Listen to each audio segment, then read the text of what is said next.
Alright, so on trail we've stopped here for not necessarily a midden, but it's hippo dropping.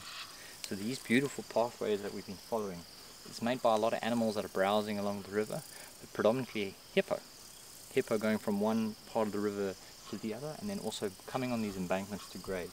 And while they walk on these pathways, they kind of leave their scent, and how they do that is by actually defecating in these bushes, right? And when they defecate, they'll actually rear up into it, and then they defecate, and while they're doing that, they actually paddle their tail, and all the dung goes flying all over into the bushes here. And it has a consistency, and it's very grassy, and it's this very greenish color. Okay, nothing fresh here at the moment, but this is very old, but it is an indication that the hippos do walk on these pathways here.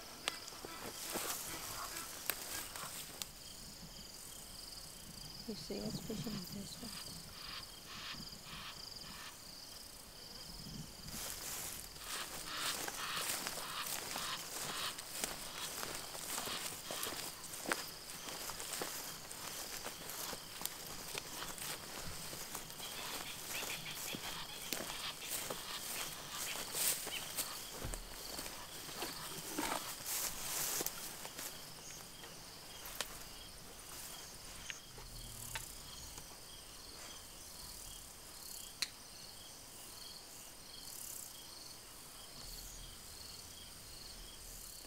Just waiting for us to kind of leave his area.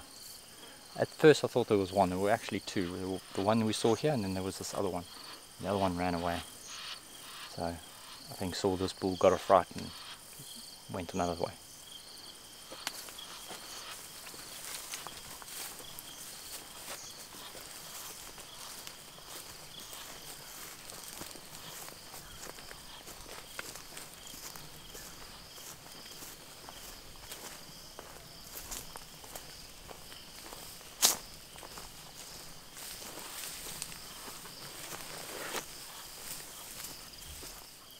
So there's a lot of other little things you can find on trail, and we're still in summer, so we're still seeing a lot of different types of arthropods and insects and spiders especially.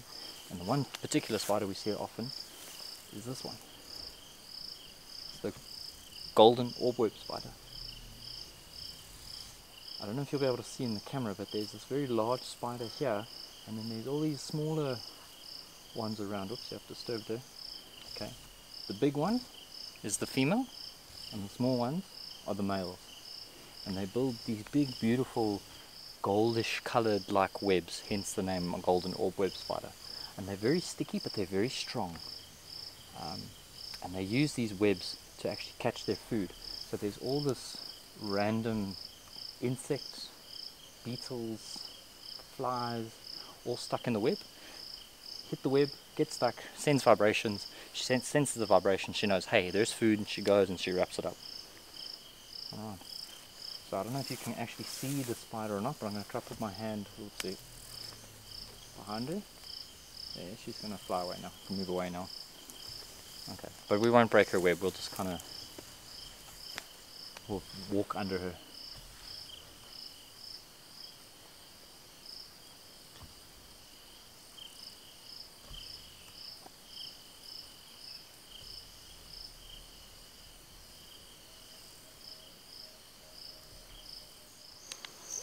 Okay, so now with the river full of water, and certain parts of this river kind of fill up with sediment and some clay, you can actually see here in front of us, looks like something rather large, and maybe even 2 or 3 of them have actually been laying down in this mud here. Probably a rhino, okay, but you'd also find buffalo. They'll come wallow in the mud here and actually sleep here for certain parts of the day.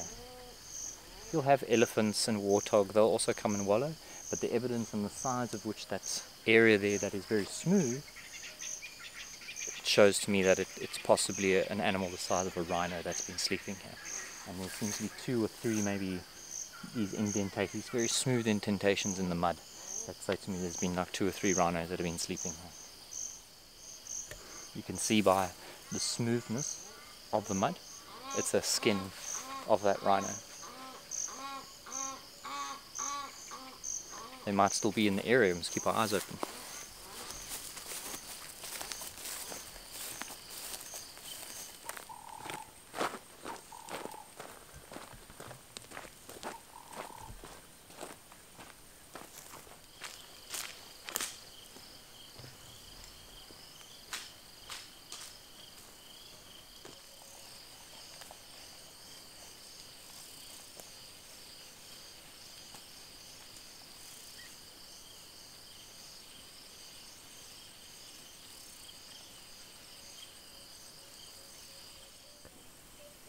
Alright, so on trail we found some more small insects.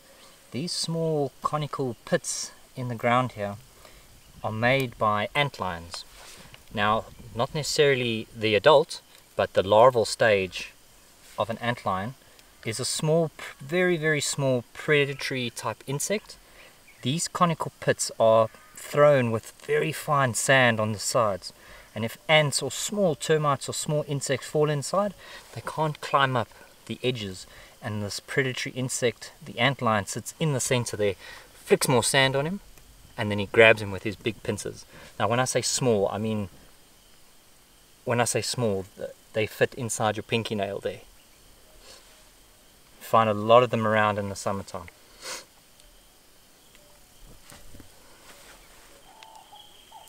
Okay, so we found some, well, they've actually found us, these tracks of this male lion.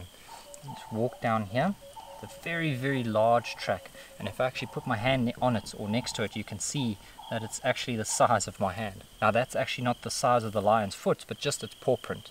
So this lion can be much, much bigger than what the paw actually says. What's very characteristic about lion tracks and leopard tracks, is, or cat track in general, is that the back heel has this three-lobe effect. They've got this three-lobe in the back of their heel here.